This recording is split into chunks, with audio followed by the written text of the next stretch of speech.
കേട്ടുവോ പൂപ്പാലയിൽ രാപ്പാടി പാടും പ്രേമരാവിൻ ചിന്തുകൾ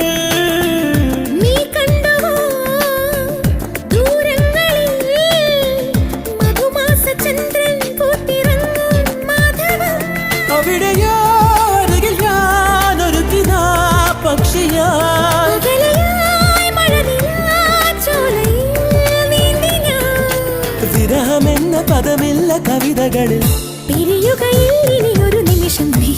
സുന്ദരൻ എന്നോമൽ സുന്ദരി